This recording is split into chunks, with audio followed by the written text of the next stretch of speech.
Battling crunch and game development fatigue has been a hot-button issue recently, and Ghostwire Tokyo is the latest game to have its release shifted for the health of the team.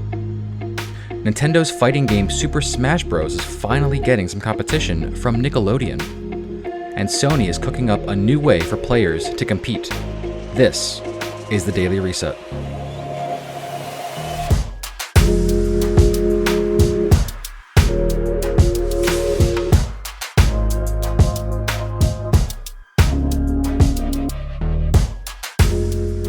Good morning, gamers, and welcome to the Daily Reset, brought to you by the Emergent Gamer. Subscribe and tune in every morning to get all the biggest news stories as you start your day. We're on all major podcast platforms, and we also upload our shows to our YouTube channel if you like to listen there. I'm Trip Zero, and this is your news for July 14th, 2021.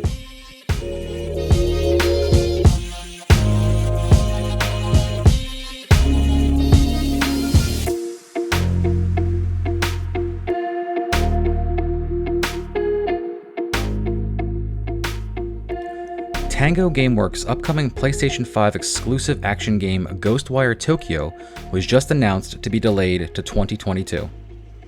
Tango is known for the survival horror series The Evil Within, and while not a horror game, Ghostwire does have a slightly spooky premise.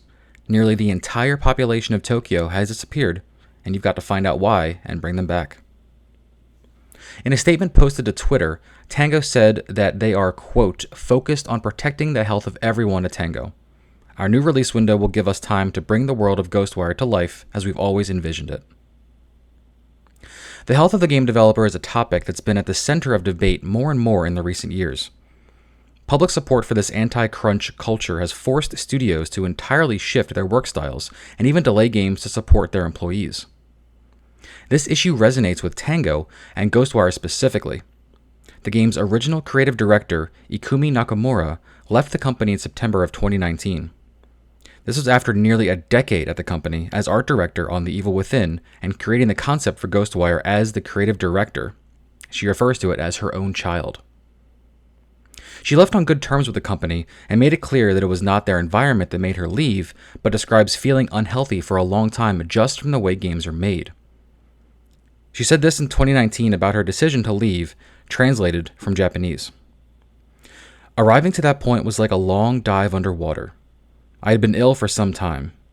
You can't make games if you're not healthy. I started wondering whether there wasn't a way for me to make games while feeling better. I took the decision to quit before it was too late. Losing Ghostwire is another blow to PlayStation, as it was set to be a console exclusive similar to Deathloop, which is coming this September. Also similar to Deathloop, it's produced by a studio under the Bethesda umbrella, which almost certainly means it will be an Xbox Game Pass mainstay once the exclusivity deal runs out.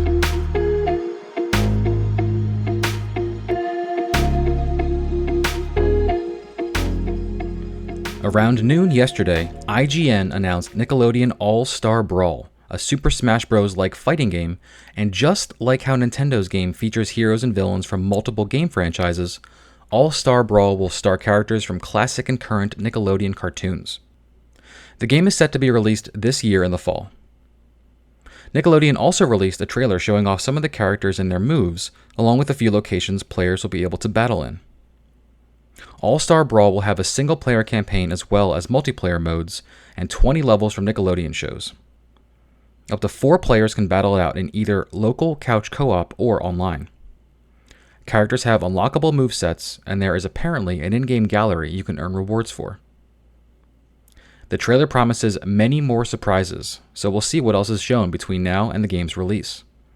I, for one, can't wait to battle it out in Jellyfish Fields with Powdered Toast Man.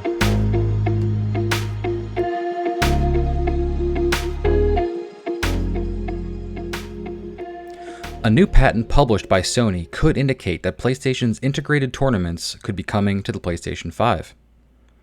Currently live on the PS4, these tournaments began in 2016 in partnership with the esports company ESL for NBA 2K17, and it allowed players to find and participate in tournaments directly from their consoles.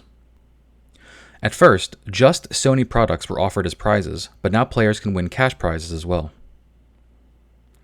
The new patent seems to indicate many improvements with this proposed tournament system, with one of the biggest being its support for games that include multiplayer but don't have tournament hosting itself in-game.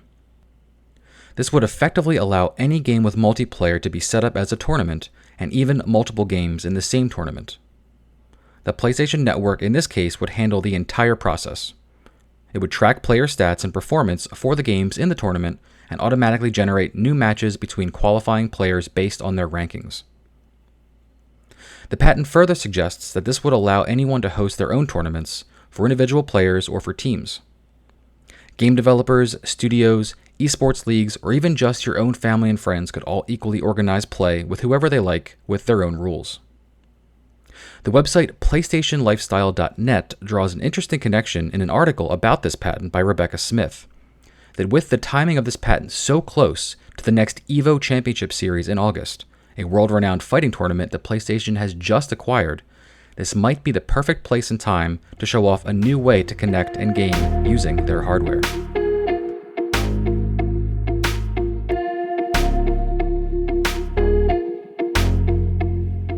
That's going to be it for Wednesday, July 14th, 2021. Subscribe on your favorite podcast service to get up to speed in the gaming world every morning with me, your host, Trip Zero. And be sure to find and listen to our main show, the Emergent Gamer podcast, live on twitch.tv/emergent_gamer tonight and every Wednesday night, and then on podcast services the next day.